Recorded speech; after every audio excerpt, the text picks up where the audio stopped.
Cómo trabajaron y sudaron para segar el heno. Pero sus esfuerzos se vieron recompensados, porque la cosecha fue un éxito aún mayor de lo que esperaban. A veces el trabajo era duro, los instrumentos no habían sido diseñados para los animales sino para los seres humanos, y era un gran inconveniente que ningún animal pudiera utilizar herramientas hechas para trabajar de pie sobre las patas traseras. Pero los cerdos eran tan listos que siempre encontraban la manera de resolver todas las dificultades. Los caballos, por su parte, conocían cada palmo del campo, y entendían el trabajo de segar y rastrillar mucho mejor que Hans y sus hombres. Los cerdos en realidad no trabajaban, pero dirigían y supervisaban a los demás. Con sus conocimientos superiores era natural que asumieran el liderazgo. Boxeador y Trébol se enganchaban a la segadora o a la rastrilladora. En esos tiempos, por supuesto, no hacían falta bocados ni riendas, y recorrían el campo sin cesar dando vueltas y vueltas, con un cerdo detrás que iba gritando arre, camarada oso, camarada, según fuera el caso. Y todos los animales, hasta el más humilde, intervenían en la recolección del heno. Hasta los patos y las gallinas iban y venían todo el día bajo el sol, transportando pequeñas briznas de heno en el pico.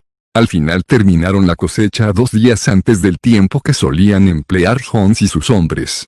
Además, era la mayor cosecha que se había visto nunca en la granja.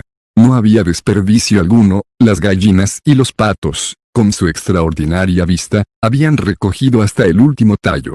Y ningún animal de la granja había robado siquiera un bocado. Durante todo aquel verano el trabajo en la granja funcionó como un reloj. Los animales nunca habían imaginado que podían ser tan felices. Cada bocado les producía un intenso placer positivo, ya que era realmente su propia comida, producida por ellos y para ellos, no repartida por un amo mezquino. Desaparecidos los seres humanos parasitarios, quedaba más comida para todos.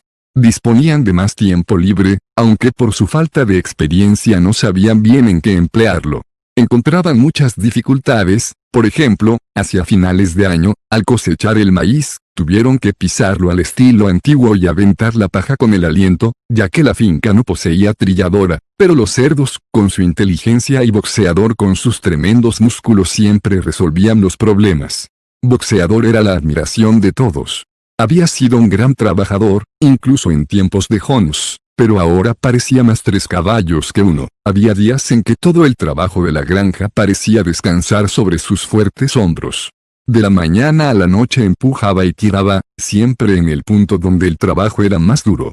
Había hecho un arreglo con uno de los gallos jóvenes para que por la mañana lo despertara media hora antes que a nadie, así podía hacer algún trabajo voluntario en el aspecto que resultara más necesario antes del comienzo de la jornada normal. Su respuesta ante cada problema y cada revés era trabajaré más duro, y la había adoptado como lema personal. Pero todo el mundo trabajaba según su capacidad. Las gallinas y los patos, por ejemplo, al recoger los granos perdidos de la cosecha rescataron 5 fanegas. Nadie robaba, nadie se quejaba de sus raciones, y las peleas y los mordiscos y los celos, tan característicos de la vida en los viejos tiempos, casi habían desaparecido. Nadie, o casi nadie, eludía el trabajo. Es cierto que Marieta no se destacaba por madrugar, y solía dejar de trabajar temprano alegando que tenía una piedra en un casco. Y la conducta de la gata era un poco rara. Pronto se descubrió que cuando había trabajo que hacer, la gata nunca estaba. Se esfumaba durante varias horas y reaparecía cuando iban a comer, o por la noche, cuando había terminado el trabajo, como si nada hubiera ocurrido. Pero sus excusas eran siempre tan excelentes, y ronroneaba con tanto cariño que resultaba imposible no creer en sus buenas intenciones. El viejo Benjamín, el burro, no parecía haber cambiado desde la rebelión. Hacía su trabajo de la misma manera lenta y obstinada que cuando los mandaba Hans, sin eludir nunca sus obligaciones pero sin ofrecerse a hacer ninguna tarea especial. Sobre la rebelión y sus resultados no expresaba ninguna opinión. Cuando se le preguntaba si no era más feliz ahora que no estaba Hans, se limitaba a decir, los burros viven mucho tiempo. Ninguno de vosotros ha visto a un burro muerto, y los demás tenían que contentarse con esa respuesta críptica. Los domingos no se trabajaba.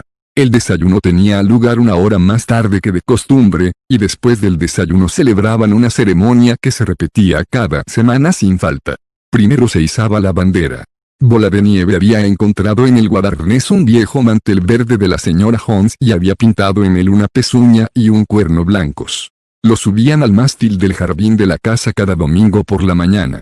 La bandera era verde, explicó Bola de Nieve, para representar los verdes campos de Inglaterra, mientras que la pezuña y el cuerno significaban la futura república de los animales, que surgiría cuando finalmente derrocaran a la raza humana. Después de izar la bandera, todos los animales iban en tropel al enorme establo para realizar una asamblea general, conocida como la reunión. Allí se planificaba el trabajo de la semana siguiente y se proponían y se debatían las resoluciones. Esas resoluciones las proponían siempre los cerdos. Los demás animales entendían cómo votar, pero nunca se les ocurrían resoluciones propias. Bola de Nieve y Napoleón eran, con mucho, quienes más intervenían en los debates. Pero se notaba que esos dos nunca estaban de acuerdo. Cuando uno sugería algo se podía tener casi por seguro que el otro se opondría. Hasta cuando se resolvió nadie podía oponerse a esa decisión. Reservar el pequeño campo que había detrás del huerto como sitio de descanso para los animales que ya no pudieran trabajar. Hubo un acalorado debate sobre la edad correcta de jubilación para cada clase de animal. La reunión siempre terminaba con el canto de bestias de Inglaterra y la tarde se dedicaba al recreo. Los cerdos habían reservado el guardarnés como sede para ellos. Allí, por la noche, estudiaban herrería, carpintería y otras artes necesarias incluidas en los libros que habían sacado de la casa. Bola de Nieve también se ocupaba de organizar a los demás en lo que denominaba comités animales. En eso era incansable. Formó el comité de producción de huevos para las gallinas, la liga de rabos limpios para las vacas, el comité de reeducación de camaradas salvajes, cuyo objeto era domesticar a las ratas y los conejos, el movimiento Lana Más Blanca para las ovejas y algunos otros, además de instituir clases de lectura y escritura. En conjunto, esos proyectos fueron un fracaso. Por ejemplo, el intento de domesticar a las criaturas salvajes se malogró casi de inmediato. Siguieron actuando como antes, y cuando se las trataba con generosidad se limitaban a aprovechar la situación. La gata entró en el comité de reeducación y durante unos días participó con mucho entusiasmo. Un día la vieron sobre un tejado conversando con unos gorriones que se mantenían fuera de su alcance. Les decía que ahora todos los animales eran camaradas y que si un gorrión quisiera se le podría posar en la pata, pero los gorriones conservaron la distancia. Sin embargo, las clases de lectura y escritura tenían mucho éxito. Al llegar el otoño casi todos los animales de la granja sabían hasta cierto punto leer y escribir. Los cerdos ya sabían leer y escribir perfectamente. Los perros aprendían a leer bastante bien, pero solo les interesaba leer los 7 mandamientos. Muriel, la cabra, leía un poco mejor que los perros, y a veces, por la noche, leía a los demás trozos de periódicos que encontraba en la basura. Benjamín leía tan bien como cualquier cerdo, pero nunca ejercitaba esa facultad. Por lo que sabía, explicaba, no había nada que mereciera la pena de ser leído. Trébol aprendió todo el alfabeto, pero no podía construir palabras. Boxeador no podía pasar de la letra D. Dibujaba B, C, D en el polvo con el enorme casco y después se quedaba con la mirada perdida y las orejas hacia atrás, a veces moviendo la crin, tratando con todas sus fuerzas de recordar, sin éxito, que venía a continuación. En algunas ocasiones, sí aprendía E, F, G, H, pero cuando lograba conocerlas descubría siempre que había olvidado A, B, C y D. Finalmente decidió conformarse con las 4 primeras letras, y solía escribirlas 1 o 2 veces al día para refrescar la memoria. Marieta se negaba a aprender más que las 7 letras que formaban su propio nombre. Las hacía con mucho cuidado, usando ramitas que decoraba con 1 o 2 flores, y después caminaba alrededor llena de admiración. Ninguno de los otros animales de la granja lograba pasar de la letra A. También se descubrió que los animales más estúpidos, como las ovejas, las gallinas y los patos, eran incapaces de aprender de memoria los 7 mandamientos. Después de mucho pensar, Bola de Nieve declaró que los 7 mandamientos podían, de hecho, reducirse a una sola máxima, a saber, 4 patas, sí, 2 patas, no. Eso, dijo, contenía el principio esencial del animalismo. Quien lo hubiera comprendido a fondo estaría a salvo de toda influencia humana. Las aves primero se opusieron, porque les parecía que también ellas tenían 2 patas, Pero Bola de Nieve les demostró que no era así. Las alas de los pájaros, camaradas, dijo, son órganos de propulsión y no de manipulación. Por lo tanto deben considerarse como patas. Lo que distingue al hombre es la mano, el instrumento con el que causa todo el daño. Las aves no entendieron las palabras largas de Bola de Nieve, pero aceptaron su explicación, y todos los animales más humildes se pusieron a trabajar para aprender de memoria la nueva máxima: 4 patas, sí; 2 patas, no. Quedó grabado en la pared del fondo del establo, por encima de los 7 mandamientos y en letras más grandes. Cuando lograron aprender eso de memoria, las ovejas empezaron a sentir una gran afición por la máxima, y con frecuencia, cuando estaban echadas en el campo, balaban 4 patas, sí; 2 patas, no. 4 patas, sí; 2 patas, no, durante horas, sin cansarse nunca. Napoleón no mostraba ningún interés por los comités que había creado Bola de Nieve. Decía que la educación de los jóvenes era más importante que todo lo que se pudiera hacer por los adultos.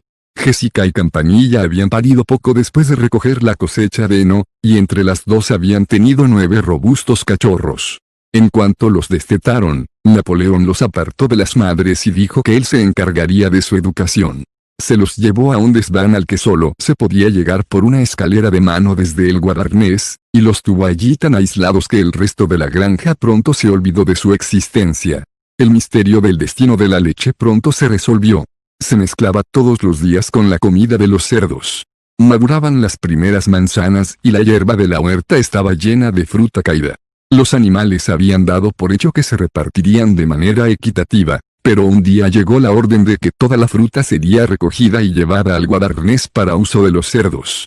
Algunos de los otros animales se quejaron, pero no sirvió de nada. Todos los cerdos estaban de acuerdo en ese punto, incluso Bola de Nieve y Napoleón. Enviaron a Chillón a dar las explicaciones necesarias a los demás. Camaradas, gritó. Espero que no penséis que los cerdos hacemos esto con espíritu de egoísmo y de privilegio. La verdad es que a muchos no nos gustan la leche ni las manzanas. A mí, por ejemplo, no me gustan. El único objetivo que tenemos, al comer esas cosas, es preservar nuestra salud. La leche y las manzanas, lo ha demostrado la ciencia, camaradas, contienen sustancias totalmente necesarias para el bienestar del cerdo. Los cerdos trabajamos con el cerebro. La gestión y la organización de esta granja dependen de nosotros. Día y noche velamos por vuestro bienestar. Es por vuestro bien que bebemos la leche y comemos las manzanas. ¿Sabéis qué ocurriría si los cerdos no cumpliéramos con nuestro deber? Volvería Hans. Sí, volvería Hans. Y no creo, camaradas, exclamó Chillón, casi suplicante, brincando y moviendo la cola, que ninguno de vosotros quiera ver de nuevo a Hans. Si de algo los animales estaban completamente seguros era de que no querían la vuelta de Hans. Al oír las cosas explicadas de ese modo no encontraron nada que objetar. La importancia de conservar el buen estado de salud de los cerdos era demasiado evidente. Se acordó entonces, sin más discusión, que la leche y las manzanas caídas, y también el grueso de la cosecha, cuando madurase, se reservarían solo para los cerdos.